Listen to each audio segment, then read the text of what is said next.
Je suis Paul Kim, j'ai 34 ans. Je vis à Jeonju, en Corée du Sud, où j'ai passé toute ma vie.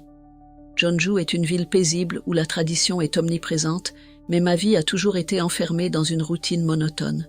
J'ai grandi dans une famille chrétienne dévouée, et depuis mon enfance, l'église a été comme une seconde maison pour moi. Mes parents me répétaient sans cesse « Hae-woon, seul celui qui croit en Jésus sera sauvé ». Je l'acceptais sans discuter. Ce matin-là, comme tous les autres, une fine pluie printanière tombait à travers la vitre de ma voiture sur le chemin du travail. À la radio, le sermon du pasteur résonnait. Dieu est un Dieu jaloux. Nous sommes les seuls à connaître la vérité. J'acquiesçais en tenant fermement le volant. C'est alors qu'un scooter est soudainement apparu sur le passage pour piétons. Pour l'éviter, j'ai brusquement dévié, franchi les rails de sécurité et suis tombé sur la route. Au moment où j'ai été projeté, tous les sons se sont tus. Mon cœur battait à tout rompre, mais je n'ai pas senti la collision contre le sol. Au contraire, j'ai senti mon corps devenir de plus en plus léger. Lorsque j'ai ouvert les yeux, je regardais mon corps allongé sur la route. Suis-je mort? Un calme étrange, plutôt qu'une peur, m'envahissait. Je ne ressentais plus aucune douleur, et ma respiration était libre. Au contraire, une force me soulevait doucement. Un couloir lumineux s'est ouvert devant moi. C'était une lumière chaude et vivante. J'avais l'impression d'être irrésistiblement attiré vers elle. En avançant vers cette lumière, toutes mes peurs et tristesses se dissipaient peu à peu en moi. Je pleurais. Mais ces larmes ne venaient pas de la tristesse, seulement d'un sentiment inexplicable de libération. Soudain, une silhouette a émergé au milieu de cette lumière. Son apparence était humaine, mais elle semblait être la lumière elle-même. Une énergie éclatante, chaleureuse et aimante émanait de lui. J'ai immédiatement compris. C'est Jésus. Il m'a regardé en souriant. Ce sourire disait plus que n'importe quel mot au monde. À cet instant, je me suis agenouillée, la gorge nouée, incapable de prononcer un mot. Mais Jésus s'est approché de moi avec douceur et a dit « Hae-woon, il est temps de découvrir la vérité. » Mon cœur a de nouveau fait un bond. La vérité? Quelle vérité veux-tu dire? Les paroles de Jésus résonnaient autour de moi comme un souffle. Il est temps de découvrir la vérité. Cette phrase touchait profondément mon être. J'ai demandé d'une voix tremblante, la vérité. J'ai cru en Dieu toute ma vie et suivi les enseignements de l'Église. Jésus m'a regardé avec un sourire triste. Ses yeux étaient plus profonds et compatissants que tous ceux que j'avais jamais vus. Beaucoup t'ont enseigné avec de bonnes intentions, a-t-il dit avec douceur. Mais la vérité a été déformée par la main des hommes. J'ai respiré profondément. Déformée? Toute ma vie, je m'étais appuyée sur les paroles de l'Église. J'avais toujours cru que sans cela, je n'existerais pas. Pourtant, à présent, le Jésus devant moi me disait clairement que ce n'était pas la vérité, et quelque chose commençait à se fissurer en moi. Ce que j'avais appelé foi se fragmentait et s'effondrait doucement. Hae-woon. Jésus a continué calmement. Dieu n'est pas un objet de peur. Il n'est ni juge, ni jaloux, ni en colère. Dieu est purement amour. Ces paroles traversèrent mon âme et me portaient. Je ne pouvais retenir mes larmes. Ces larmes ne venaient pas du désespoir, mais d'un sentiment d'avoir enfin trouvé mon véritable foyer. Jésus m'a fait signe de le suivre vers la lumière. Celle-ci devenait de plus en plus brillante, emplie de couleurs et de formes variées. J'ai vu des espaces vivants à l'intérieur, des bibliothèques infinies, de magnifiques jardins, des mers sans fin. Tout était composé d'un amour indescriptible. « Ce n'est pas un hasard si tu es venu ici, » a dit Jésus. « Tu as longtemps cherché la vérité. Même si tu ne t'en rendais pas compte, ton âme le savait. » J'ai baissé la tête. C'était vrai. Même en allant à l'église chaque semaine, je ne parvenais pas à me défaire de ce sentiment qu'il me manquait quelque chose d'essentiel. J'avais posé des questions sans jamais trouver de réponse, et je me sentais coupable face à mes doutes. Alors j'avais cessé de poser des questions et m'étais efforcé de croire aveuglément. Mais maintenant, toutes les pièces du puzzle commençaient à s'assembler. Jésus s'est enfin avancé d'un pas de plus et a murmuré « Allons rencontrer le vrai Dieu ». À ce moment, une autre porte s'est ouverte devant moi. C'était une porte faite de lumière. Je l'ai regardée avec une grande appréhension. Je ne savais pas ce qui m'attendait, mais je n'avais plus peur. J'ai franchi cette porte. En passant au-delà de cette porte de lumière, J'ai été enveloppée par une merveille qui me coupait le souffle. C'était un monde que les mots humains ne pourraient jamais décrire.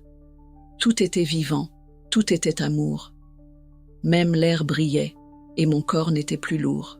Je regardais en bas, à mes pieds, puis j'appelais cela terre. C'était comme un tapis d'énergie douce et chaude. À chaque pas que je faisais, une lumière émanait de mes pieds. J'explorais prudemment les environs. Au loin, quelqu'un s'approchait. Cela ressemblait à un humain, mais aussi à une vague de lumière. Plus il s'approchait, plus cette présence devenait nette. Il me souriait et tendait la main. « Haewoon, je t'ai attendu. » Sa voix ne résonnait pas à l'extérieur, mais vibrait dans mon âme. Je savais, instinctivement. C'est Dieu. Mais j'étais sous le choc. Le Dieu que j'avais toujours imaginé était une existence dangereuse et effrayante. Il semblait être celui qui allait me juger avec des yeux terrifiants. Mais le Dieu qui se tenait devant moi était tout le contraire. C'était un immense amour, une énergie douce et chaleureuse qui enveloppait tout. Je me suis agenouillée et j'ai pleuré. « Pardonne-moi, je ne savais pas », dis-je entre sanglots. Dieu s'est approché lentement et a posé sa main sur mon épaule. Ce contact apportait un réconfort et une guérison indescriptibles. « Haewoon, dit doucement Dieu, tu n'as rien fait de mal. Ce que tu pensais était simplement déformé, mais ton cœur m'a toujours cherché. » Ces paroles ont fait fondre toute la culpabilité et la peur enfouies en moi. Pour la première fois, j'ai ressenti une véritable liberté en présence de Dieu. « La vraie foi ne vient pas de la peur, a dit Dieu. La vraie foi naît de l'amour et de la liberté. » Ces mots ont résonné profondément en moi. À cet instant, j'ai tout lâché. Mes vieux doutes, ma culpabilité, toutes les questions réprimées avaient enfin trouvé un écho. Dieu fit un geste. En un instant, tout autour de moi changea à nouveau. Un nouveau paysage apparut. C'était comme un immense fleuve de vérité. Des milliers, des millions d'histoires brillaient en son sein. Chacune était un souvenir d'âme et un fragment de vérité. Toutes les réponses que tu cherches sont ici. J'ai avalé ma salive en regardant ce fleuve. Il contenait l'histoire des humains, le commencement des religions, le voyage des âmes, tout était là. Et à cet instant, j'ai vu quelque chose. Face à ce fleuve de vérité, une émotion indescriptible m'envahit. Dans des éclats de lumière flottant tels des vagues, j'ai vu une scène. C'était à une époque très ancienne, il y a longtemps. J'ai vu plusieurs personnes assises dans une petite pièce. Elles portaient de longues capes et écrivaient des documents avec des visages sérieux. Mais dans leurs yeux, il y avait plus de désir et de peur que de pureté. Ils discutaient. Cet enseignement est trop libre, nous ne pouvons pas contrôler les gens. Nous devons le modifier un peu. Il faut y mettre de l'obéissance et de la peur. Ainsi, nous pourrons préserver l'ordre. J'ai été bouleversée. Ce que ces personnes voulaient modifier était précisément l'enseignement de Jésus. La parole de vérité qui parlait d'amour et de liberté était déformée par la main de l'homme pour devenir peur et contrôle. La scène continuait de défiler. Églises du Moyen-Âge, dirigeants ayant perdu leur pouvoir et mains de vérité déformées imposées à des milliers de personnes. Tout cela défilait comme une vague devant moi. Je me suis mise à pleurer, me bouchant la bouche. Comment est-ce possible? Ce en quoi j'avais cru toute ma vie était en grande partie construit sur des mensonges tissés par le désir humain.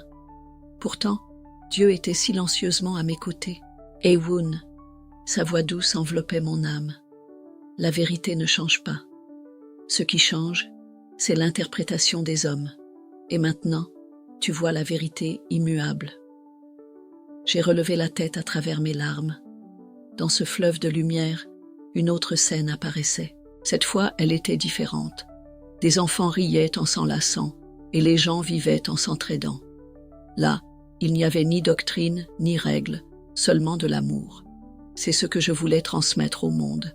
Jésus réapparut à mes côtés et dit « Aimez-vous, acceptez-vous les uns les autres tels que vous êtes, et avancez, non pas dans la peur, mais dans la liberté. » J'ai ressenti la vérité avec tout mon être. Ce n'était pas quelque chose appris dans des livres ou des sermons. Mon âme comprenait directement l'essence. À ce moment-là, toute mon ancienne culpabilité, ma peur et mes sentiments d'insuffisance s'effaçaient les uns après les autres. « Haewoon, tu es à l'origine un être complet. Il n'y a rien à prouver de plus. Les mots de Jésus ont profondément touché mon cœur.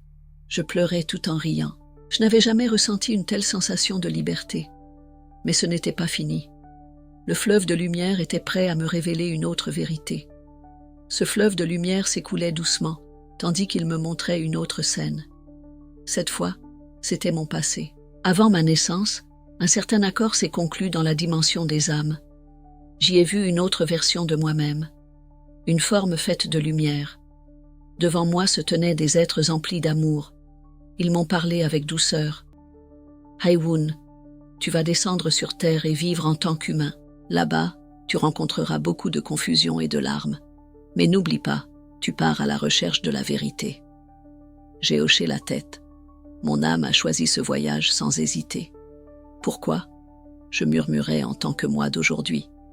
Pourquoi devrais-je connaître la souffrance ? La réponse à cette question m'est parvenue non par des mots, mais par l'énergie. L'amour ne peut être véritable sans la liberté. Et pour expérimenter la liberté, il faut des choix. C'est lorsque l'on peut choisir la lumière au cœur même de l'obscurité que l'amour véritable s'accomplit. J'ai frissonné sous cette profonde révélation. Tous mes doutes et mes douleurs, ma solitude et mon désespoir n'étaient pas vains. Chacune de ces expériences faisait partie du chemin vers cette vérité. Haiwun, Jésus est à nouveau à mes côtés. Tu n'as jamais échoué dans ce voyage. Même les moments d'égarement étaient sacrés. Tu as toujours été aimé. Je me suis agenouillé, tremblant. Je l'ignorais. J'avais toujours cru décevoir Dieu. Jésus a souri doucement et m'a relevé. Les humains peuvent décevoir, mais l'amour ne déçoit jamais. Ces paroles ont pénétré profondément mon cœur. J'ai senti comme si je m'éveillais enfin après un long sommeil. Mon regard sur la vie commençait à changer radicalement. Maintenant, tu peux choisir. Dieu a murmuré avec douceur. Rester ici ou retourner sur terre pour vivre la vérité. J'ai retenu mon souffle. Cet endroit était si beau et paisible. Revenir dans un monde plein de douleur et de confusion faisait peur. Mais en même temps, j'entendais une résonance puissante en moi. Tu as encore des choses à accomplir. J'ai hoché la tête en silence. Je reviendrai. Je vivrai en gardant la vérité en mémoire. À cet instant, la lumière s'est mise à briller intensément autour de moi, et j'ai à nouveau entamé mon voyage. Cette fois, c'était un retour vers le monde. Dans ce flot puissant de lumière, je me suis lentement abandonné. En décidant de revenir, mon âme a commencé à traverser un autre type de passage. Ce passage différait du tunnel de lumière douce que j'avais franchi auparavant. Ce chemin était plus dense et présentait une légère résistance. Mais je n'avais pas peur. Souviens-toi, la voix de Jésus résonnait au loin. Ne perds pas cette vérité en revenant dans le monde. Beaucoup ne te comprendront pas, mais tu n'es pas seul. J'ai gravé ces mots profondément dans mon cœur. Revenir dans le monde n'était plus simplement une question de vivre.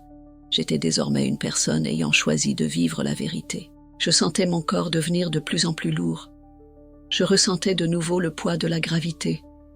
En même temps, des sons indistincts effleuraient à mes oreilles.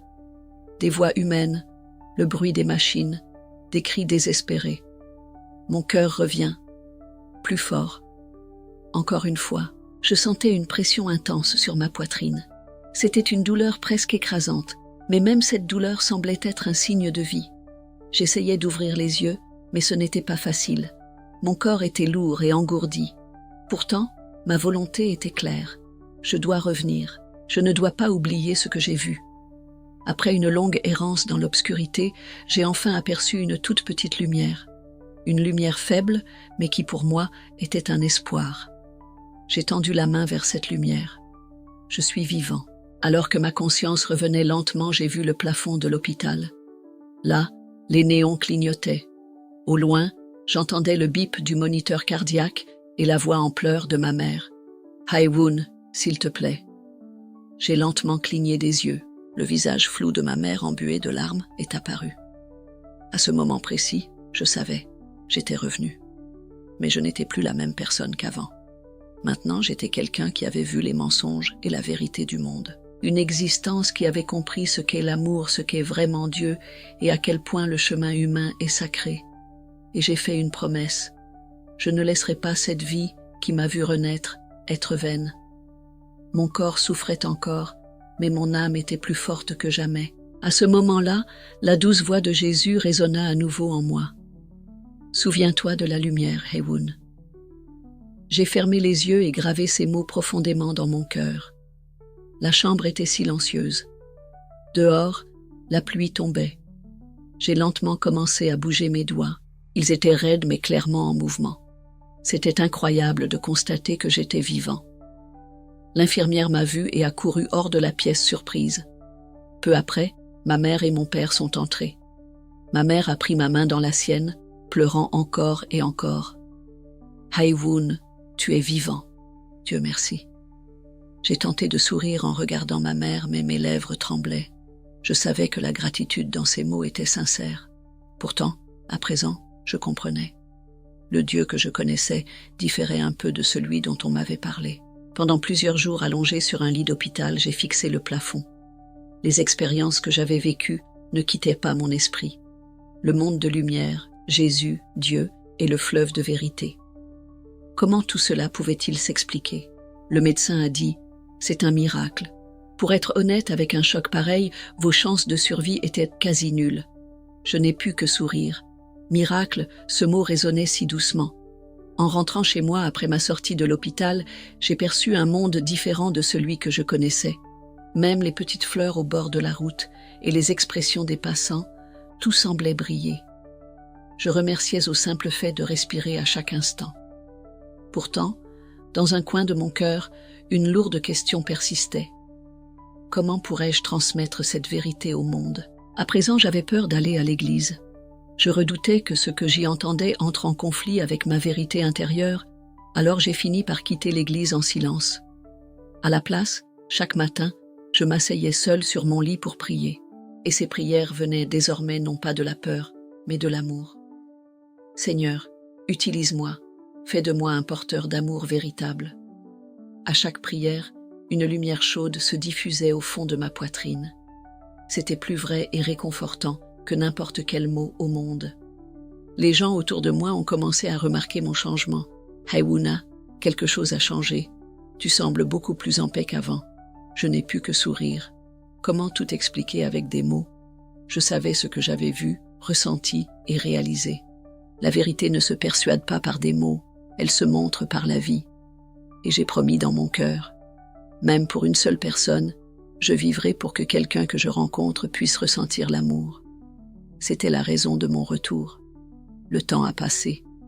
J'ai doucement retrouvé ma vie d'autrefois. Cependant, cette vie n'était plus la même. Même en marchant sur les mêmes chemins et en croisant les mêmes personnes, je percevais tout autrement. Parfois, j'étais seule. Je pensais que personne ne pourrait comprendre le monde que j'avais vu. Souvent, je n'avais pas le courage d'en parler. Voir les gens vivre dans la peur de quelque chose me déchirait le cœur. Pourtant, le Dieu que j'avais vu n'était pas un objet de peur, alors à chaque fois, je fermais les yeux en silence et pensais au tunnel de lumière, et je me rappelais les paroles de Jésus. La vraie foi naît de l'amour et de la liberté. J'ai décidé de commencer par de petits gestes. J'ai souri à mon patron grincheux au travail. Dans le métro, j'ai cédé ma place à un inconnu. J'ai aidé un touriste perdu en lui indiquant le chemin. Certains sont passés sans un mot de merci, certains jours j'ai même été ignoré. Mais je savais. Ce qui comptait, ce n'était pas le résultat, mais le moment où l'on choisit l'amour. Peu à peu, mes colères et blessures commençaient à s'effacer. Même quand j'avais envie de détester quelqu'un, je me demandais, choisirais-je l'amour? Choisirais-je la peur? Et à chaque fois, je choisissais l'amour. Ce n'était pas parfait, mais chaque jour, je me rapprochais un peu plus de la lumière. Un jour, alors que je lisais un livre dans un petit café, un enfant est venu me voir et m'a dit « Tante, ton sourire ressemble à celui d'un ange. » En entendant ces mots, les larmes me sont montées aux yeux.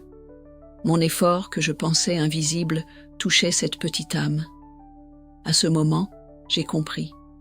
C'est ça, la véritable mission dont Jésus parlait. Ce n'était pas un sermon grandiose ni un miracle impressionnant. C'était choisir silencieusement l'amour à chaque instant. Et cet amour, comme une petite graine, se semait dans le cœur des autres. J'ai regardé par la fenêtre. La douce lumière du soleil se frayait un chemin entre les arbres. C'était comme si Dieu me souriait. J'ai murmuré doucement. Aujourd'hui encore, je suivrai la lumière. Et j'ai compris. La raison pour laquelle je suis revenu dans ce monde n'était pas pour une grande mission, mais pour semer la lumière dans chaque petit instant. Avec le temps, une certitude paisible a grandi en moi. Maintenant, il fallait que je le dise.